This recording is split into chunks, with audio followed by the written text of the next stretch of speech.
اعوذ باللہ من الشیطان الرجیم بسم اللہ الرحمن الرحیم الف لام میم صاد کتاب انزل الیک فلا یکن فی صدرک حرج منہ لتنذر بہ وذکری للمؤمنین۔ صدق اللہ العظیم۔ عزیز ساتھیوں، ماؤں بہنوں، السلام علیکم رحمۃ اللہ وبرکاتہ۔ آج سورہ انعام کا آخری حصہ اور سورہ اعراف، یہ دو صورتوں کا مختصر خلاصہ ہم آپ کے سامنے رکھنے کی کوشش کریں گے۔ سورہ انعام کی 151 نمبر کی آیت میں اللہ تعالیٰ 5 چیزوں کا حکم دیتا ہے۔ اے نبی، ان سے کہو یہ کہ اللہ کے ساتھ کسی کو شریک نہ کرو۔ نمبر 2، والدین کے ساتھ نیک سلوک کرو۔ اللہ کے ساتھ شرک نہ کرو، والدین کے ساتھ نیک سلوک کرو، اپنی اولاد کو مفلسی کے ڈر سے قتل نہ کرو، ہم تمہیں بھی رزق دیتے ہیں اور ان کو بھی۔ اپنی اولاد کو جو ہے مفلسی کے ڈر سے قتل نہ کرو۔ پہلے جو ہے بچی پیدا ہوتے ہی اس کو دفن کیا جاتا تھا، لیکن آج جو ہے ٹیکنالوجی کا زمانہ ہے، اس کو پیٹ میں ہی مارا جاتا ہے۔ پھر چوتھا، اور بے شرمی کی باتوں کے قریب بھی نہ جاؤ، وہ کھلی ہو یا چھپی، بے شرمی کی جو باتیں اس کے قریب بھی مت جاؤ۔ اور پانچواں، کسی جان کو جسے اللہ نے محترم ٹھہرایا ہے ہلاک نہ کرو مگر حق کے ساتھ، کسی کا قتل نہ کرو۔ اس طرح سے پھر اس کے 164ویں نمبر میں آیت میں فرماتا ہے، ہر شخص نے جو کچھ کمایا ہے اس کا ذمہ دار وہ خود ہے، کوئی بوجھ اٹھانے والا دوسرے کا بوجھ نہیں اٹھائے گا۔ یعنی جو شخص بھی جو ہے جو گناہ کرے گا اس کا بوجھ وہ خود اٹھائے گا، کوئی دوسرا اس کا ذمہ دار نہیں ہے۔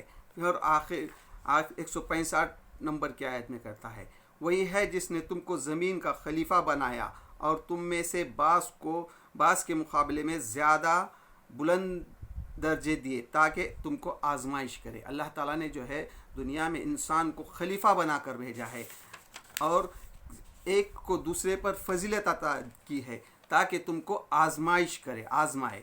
پھر اس طرح سے اب جو ہے سورہ اعراف شروع ہوتی ہے۔ سورہ اعراف کی جس طرح سے میں نے ابھی پہلی نمبر کی آیت تلاوت فرمائی، جس میں جو ہے اللہ تعالیٰ جو ہے سورہ اعراف کو سمجھنے کے لیے سب سے پہلے تو یہ مکی صورت ہے۔ یہ مکے کی اس دور کی صورت ہے جب کہ اللہ کے رسول صلی اللہ علیہ وسلم کو دعوت دیتے ہوئے پورے 12 سال گزر چکے تھے۔ یعنی تقریب اب جو ہے ہجرت کا حکم اللہ تعالیٰ دینے والا تھا۔ یعنی ان پر مکے والوں پہ جو ہے تو حجت تمام ہونے والی تھی۔ اب جو ہے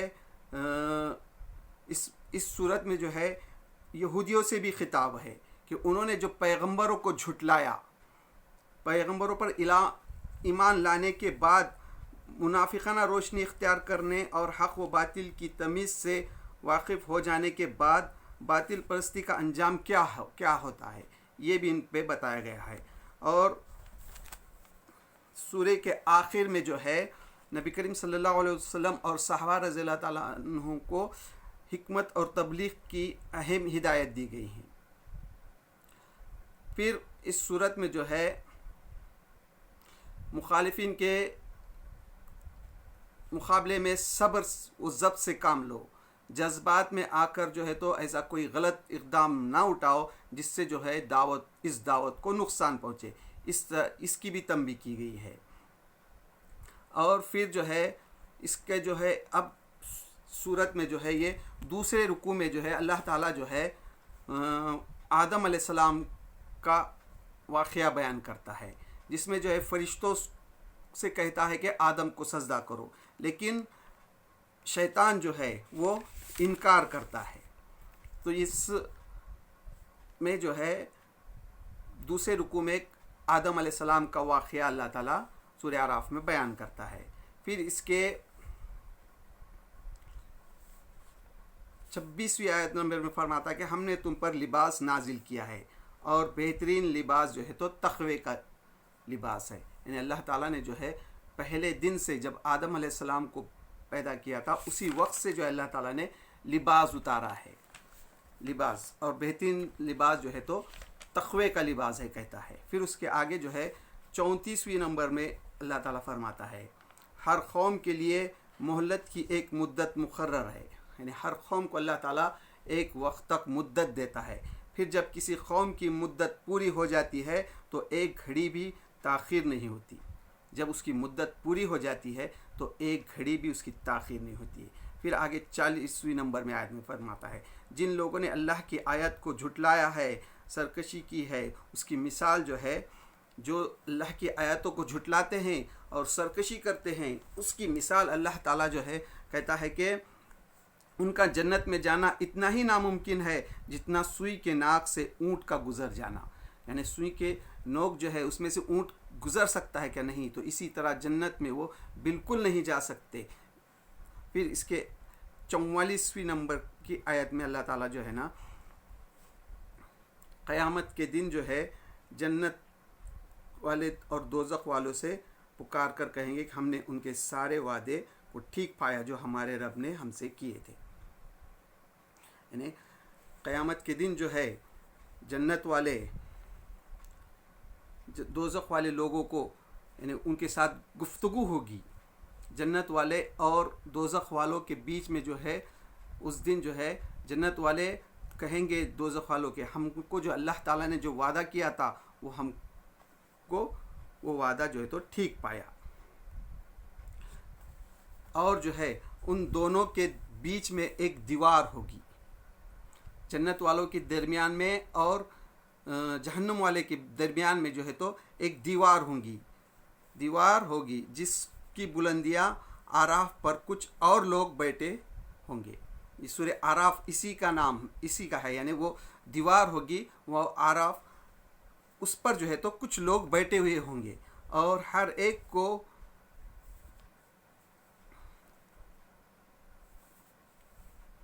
ہر اس جنت میں جانے والوں کو ان کی علامتوں سے پہچانیں گے وہ اور جنت والوں سے پکار کر کہیں گے کہ سلامتی ہو تم پر. جنت والے جو جنت میں جائیں گے تو ان کو جو ہے تو سلام کریں گے اور ان کو کہیں گے سلامتی ہو تم پر.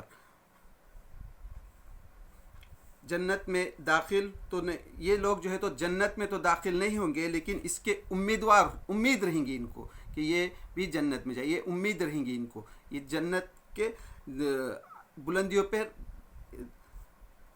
دیوار پر بیٹھے ہوئے رہیں گے. آراف اسی کے نام سے یہ صورت ہے. اور جب ان کی نگاہیں دوزخ والوں کی طرف پھیریں گی تو کہیں گے اے رب ہمیں ان ظالم لوگوں میں شامل نہ کر. جب وہ دوزخ والے کو دیکھیں گے تو وہ کہیں گے کہ اے اللہ ہم کو جو ہے تو ان ظالموں میں شامل نہ کر. دوزخ کے لوگ جو ہے تو پکاریں گے.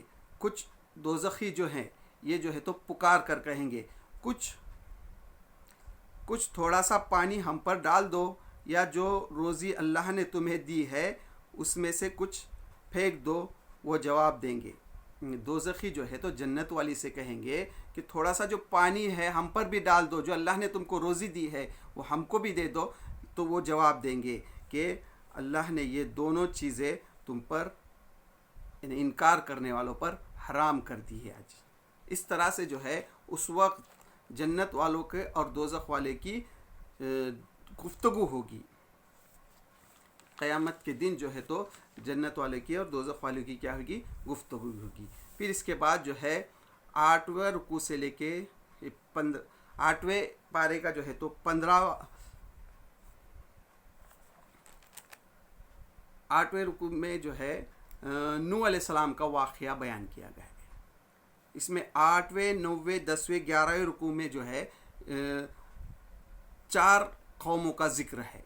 سب سے پہلے جو ہے 8ویں رکوع میں نوح علیہ السلام کے قوم کا واقعہ بیان کیا گیا ہے کہ نوح علیہ السلام کی قوم نے جو ہے تو نوح علیہ السلام کو جو جھٹلایا تو اللہ تعالیٰ نے جو ہے ان پر کس طرح سے عذاب نازل کیا.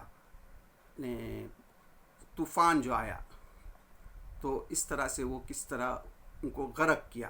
پھر 90 رکوع میں عاد کی طرف ہود علیہ السلام کو بھیجا، ہود علیہ السلام کا واقعہ بیان کیا ہے. اور 10ویں رکوع میں قوم سمود کے طرف صالح علیہ السلام کا، ان کے آزمائش کے لیے اللہ تعالیٰ نے جو اونٹنی بھیجی تھی وہ، تو انہوں نے اس کی پوچھ کاٹ دی تو اللہ نے ان کو کس طرح سے عذاب میں مبتلا. اور 11 رکوع میں مدین کی قوم شعیب علیہ السلام کا واقعہ بیان کیا ہے. تو یہ قوم جو ہے ناپ تول میں کمی کرتی تھی، تو اللہ تعالیٰ نے جو ہے تو ان پر کس طرح سے عذاب لایا، اس کا 11 رکوع میں ذکر ہے. پھر اس کے آگے اللہ تعالیٰ جو ہے فرماتا ہے ان قوموں کی جڑ کاٹ دی اللہ تعالیٰ نے، یعنی یہ قومیں جو ہیں ان کی اللہ تعالیٰ نے جڑ کاٹ دی. تو اس طرح سے جو ہے سورہ اعراف میں جو ہے اللہ تعالیٰ یہ قوموں کا ذکر کر رہا ہے کہ اس وقت جب آپ صلی اللہ علیہ وسلم کو دعوت دیتے ہوئے پورے 12 سال گزر چکے تھے اور آپ کی قوم جو ہے آپ کو ستا رہی تھی، انتہائی مشکل کے حالات تھے. لوگ جو ہے تو حبشہ کے لیے جو لوگ ایمان لائے تھے صحابہ، وہ حبشہ کی ہجرت کر چکے تھے، مکے میں رہنا مشکل ہو گیا تھا. تو یہ اللہ تعالیٰ جو ہے یہ قوموں کے واقعات بیان کر رہا ہے کہ اس سے پہلے بھی جب نبی آئے تو ان کی قوموں نے ان کے ساتھ یہی رویہ اختیار کیا تو اللہ تعالیٰ نے ان کی جڑ کاٹ دی. تو یہ مکے والے کیا چیز ہیں. تو اس طرح سے ان کی قوموں کے اللہ تعالیٰ نے جڑ کاٹ دی، وہ فرماتا ہے. پھر 9واں پارہ شروع ہوتا ہے. اس میں جو ہے اللہ تعالیٰ فرماتا ہے کبھی ایسا نہیں ہوا کہ ہم نے کسی بستی میں نبی بھیجا ہو اور اس بستی کے لوگوں کو پہلے تنگی اور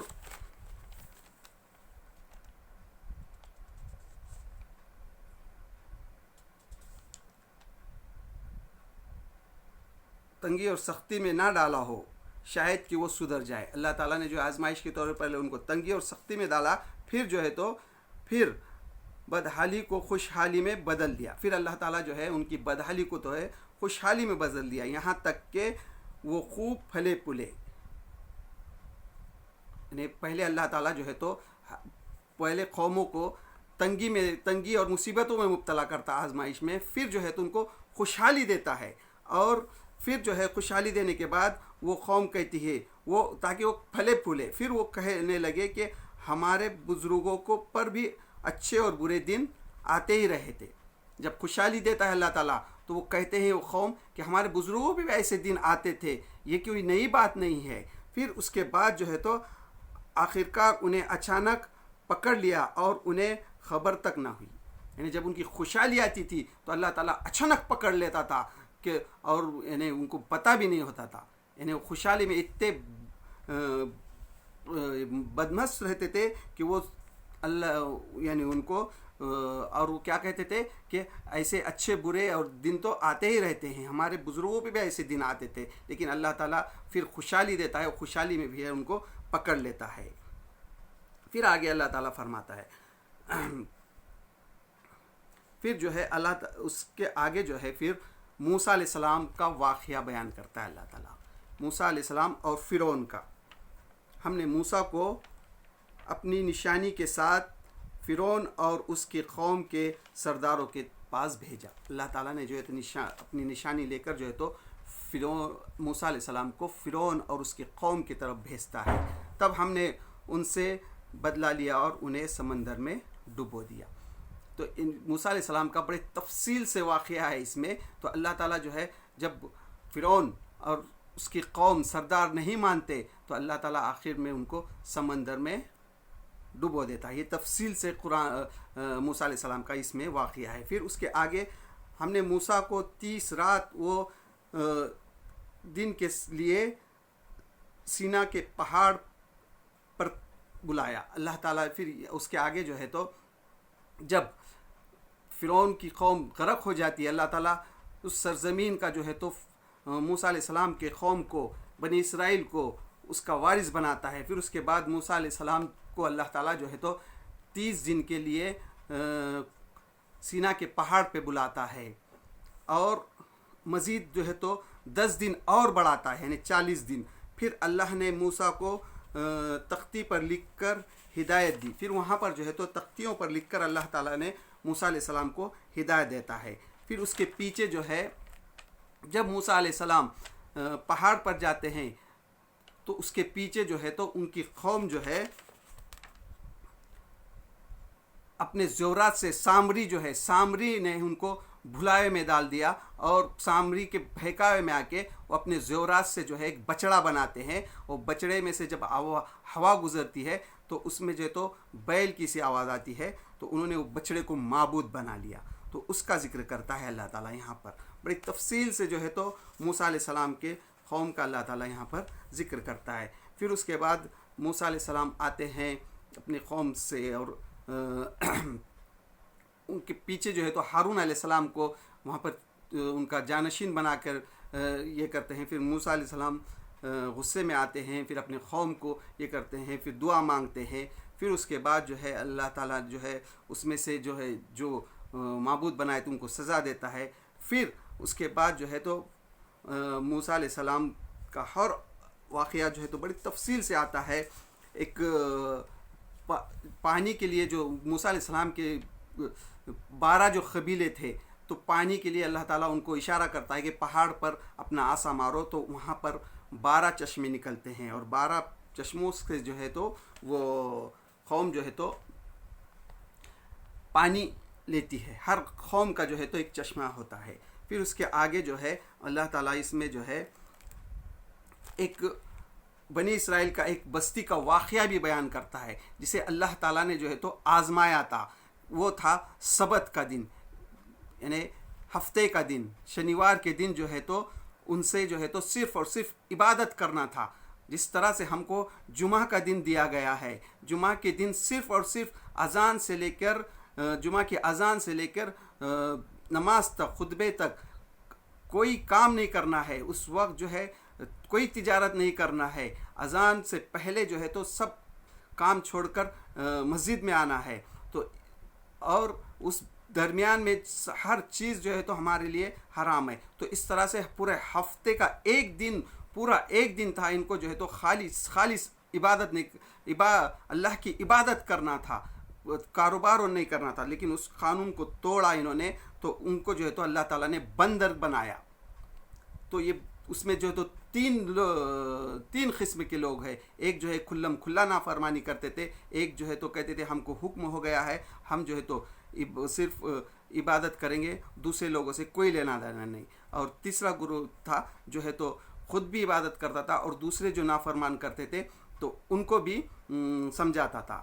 تو اللہ تعالیٰ نے جب عذاب لایا تو دونوں گروہ کو بندر بنایا، صرف ایک گروہ کو بچایا۔ اس کا یہاں پر اس بستی کا ذکر کرتا ہے۔ اور پھر آخر میں جو ہے اس سورت کے آخر میں جو ہے اللہ تعالیٰ جو ہے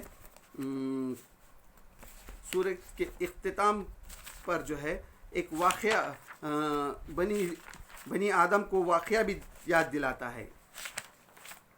کہتا ہے اللہ تعالیٰ کہ اے نبی، اپنے نبی سے خطاب کر کے کہتا ہے، اے نبی